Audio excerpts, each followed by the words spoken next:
the reorganization of the army, and until those managing the War Office are relieved from the high pressure at which they are now working.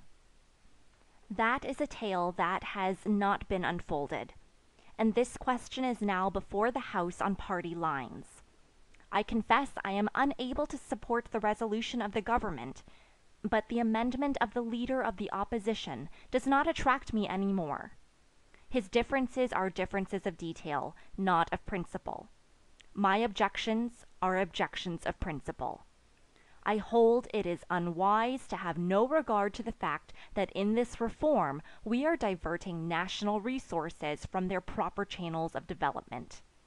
It may be argued that if other nations increase their armed force, so must we. If you look into the tangled mass of figures on this subject, you will find that while other nations during the last 15 years have been increasing their navies, we have been increasing our expenditure on our army, which is not, after all, our most important weapon.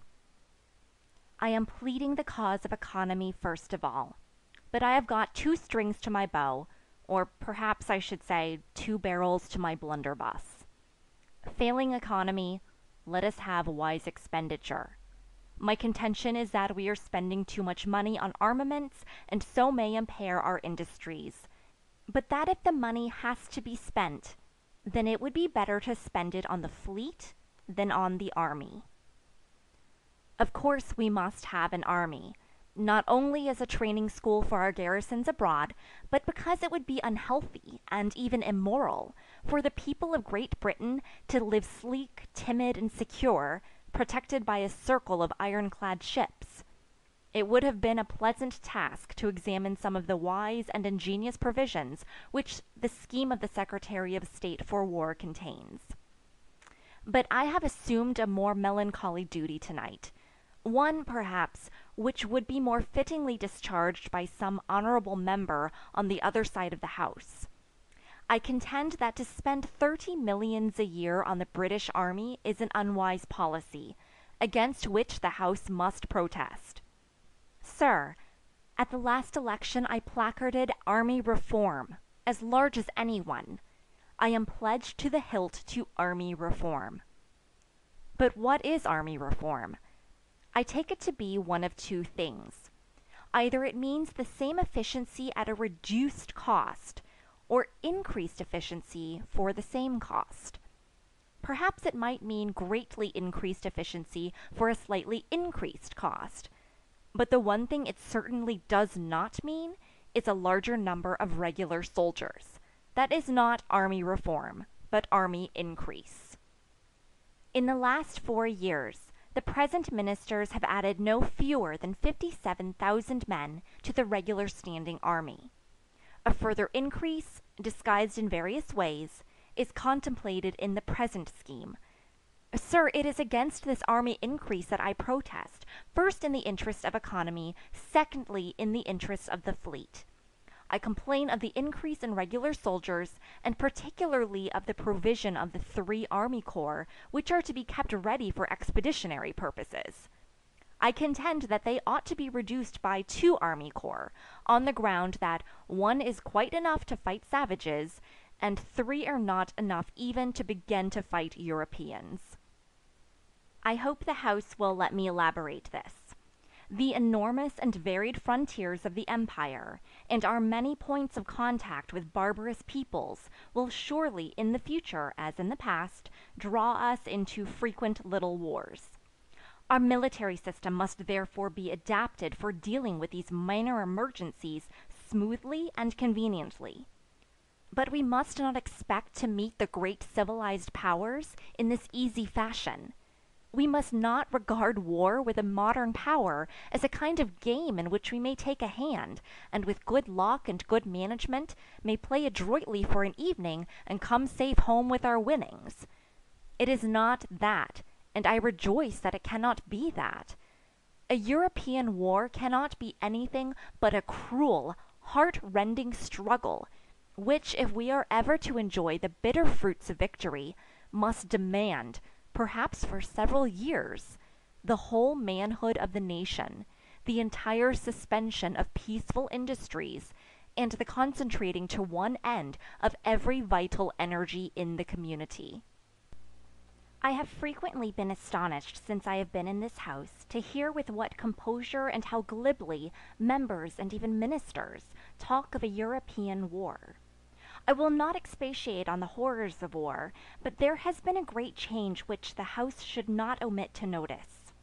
In former days, when wars arose from individual causes, from the policy of a minister or the passion of a king, when they were fought by small regular armies of professional soldiers, and when their course was retarded by the difficulties of communication and supply, and often suspended by the winter season, it was possible to limit the liabilities of the combatants. But now, when mighty populations are impelled on each other, each individual severally embittered and inflamed, when the resources of science and civilization sweep away everything that might mitigate their fury, a European war can only end in the ruin of the vanquished, and the scarcely less fatal commercial dislocation and exhaustion of the conquerors. Democracy is more vindictive than cabinets. The wars of peoples will be more terrible than those of kings.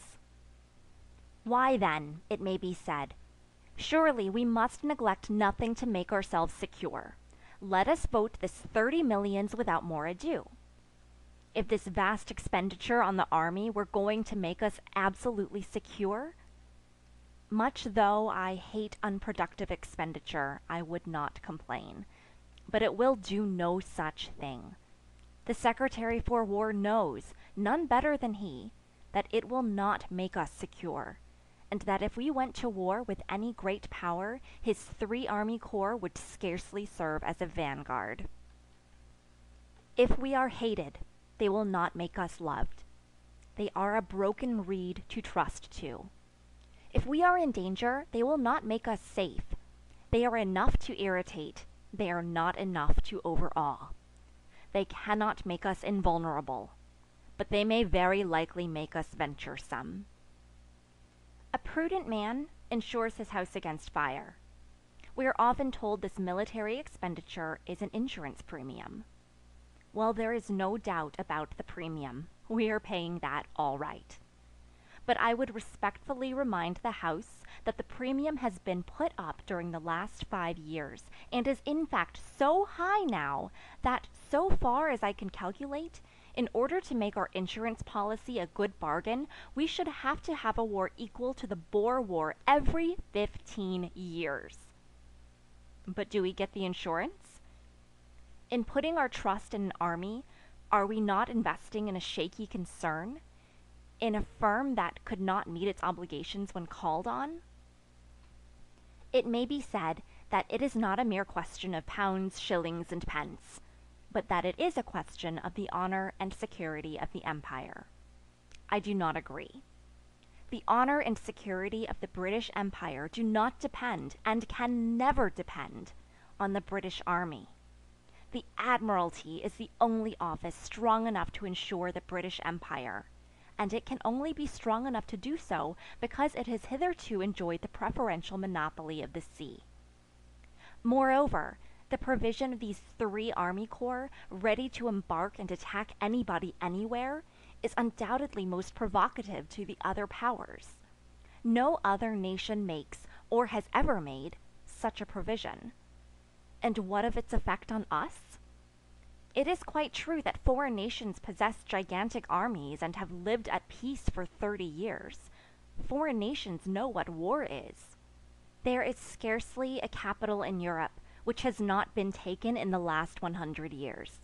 And it is the lively realization of the awful consequences of war which maintains the peace of Europe.